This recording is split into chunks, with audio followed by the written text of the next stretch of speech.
Shalom saudara yang terkasih di dalam Tuhan Yesus. Sebagai seorang Kristen, seorang yang telah mengalami Tuhan, bahkan telah ditolong Tuhan, maka saya pribadi mengalami Tuhan sendiri. Ketika saya telah mengalami Tuhan dalam hidup saya dan Tuhan menolong hidup saya dan memulihkan hidup saya, dan saya berjanji untuk berubah dan tidak lagi melakukan hal-hal yang jahat, maka Tuhan mau supaya saya tidak berkompromi dengan yang namanya dosa.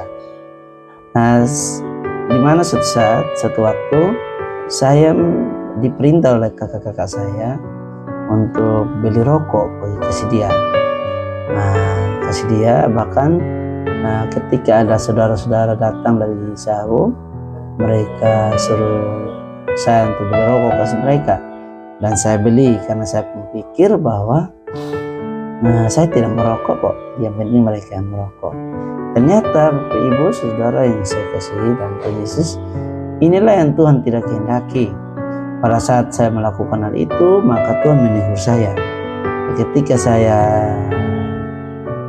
dalam satu penderitaan, pada saat itu malam itu juga saya mengalami penderitaan, sakit, panas, tinggi, badan sakit semua. Dan ketika saya didoakan Bapak Ibu Saudara, ternyata Tuhan memberitahukan hal itu saja. Tuhan bilang, kenapa kamu masih kompromi dengan dosa? Kamu tahu kan bahwa merokok itu dosa, bahwa kamu telah mengalami kesembuhan dan pemulihan ketika engkau minta ampun karena kamu merokok. Lalu kenapa kamu berkompromi dengan dosa itu? Walaupun kamu tidak isap rokok, namun kau kompromi dengan dosa itu. Inilah yang Tuhan tidak mau. Maka Tuhan, saya bilang, ampuni saya. Saya berjanji siapapun mereka, siapapun yang akan datang meminta saya untuk berrokok atau suruh saya untuk pergi beli rokok, saya tidak akan mau. Tuhan ampuni saya, lepaskan saya. Dan ketika saya berdoa seperti itu, Tuhan mengampuni saya, dan pada saat itu juga saya sembuh. Saya sembuh karena berkat dukungan dari hamba Tuhan.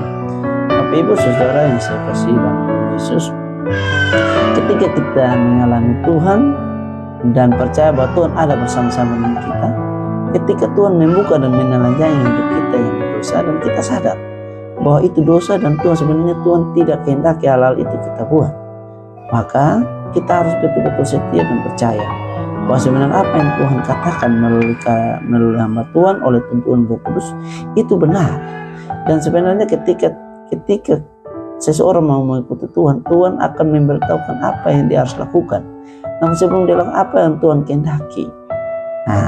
Apa yang Tuhan kehendaki, maka yang Tuhan kehendaki dalam hidup saya waktu itu supaya saya tidak kompromi dengan yang namanya dosa. Bahkan saya juga tidak berkompromi dengan namanya dosa. Seperti Tuhan mengatakan bahwa kamu ini suka berpesta pora, kamu ini suka acara pesta, kamu goyang, kamu dansa, bahkan kamu suka membeli kasih orang lain itu sirip pinang untuk makan. Padahal kamu tahu bahwa hal itu menjadi kebiasaannya semuanya tidak benar di hadapan Tuhan. Bahkan Tuhan tidak suka semuanya itu. Nah, ketika saya sadar, saya benar Tuhan bahwa dari dulu saya ini suka pesta pora, suka dansa, suka dugem, bahkan saya ini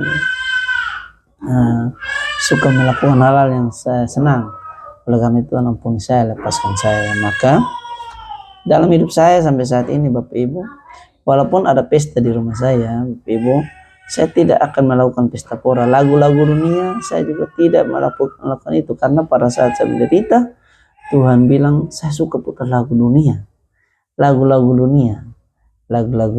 itu lagu-lagu DJ, lagu-lagu reggae, lagu-lagu cinta, lagu-lagu yang itu Tuhan tidak suka. Ketika saya sadar Tuhan telah mengatakan itu kepada saya, maka saya berubah. Ketika saya berubah, saya harus berusaha mempraktikkan dalam hidup saya. Ketika ada acara di rumah saya, pesta di rumah saya hanya putar lagu rohani, tidak ada lagu-lagu dugem.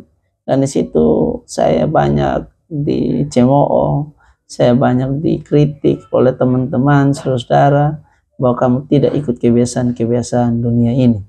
Maka saya bilang, lebih baik saya menderita karena kebenaran daripada saya harus menyangkal Tuhan. Tuhan melalui hidup saya, yaitu saya berkompromi dengan dosa lagi. Jadi itu sedikit singkat kesaksian bagi saudara, bapak mama semua. Tuhan Yesus memberkati supaya jangan lagi sama seperti saya dulu. Terima kasih, Tuhan Yesus memberkati. Salam.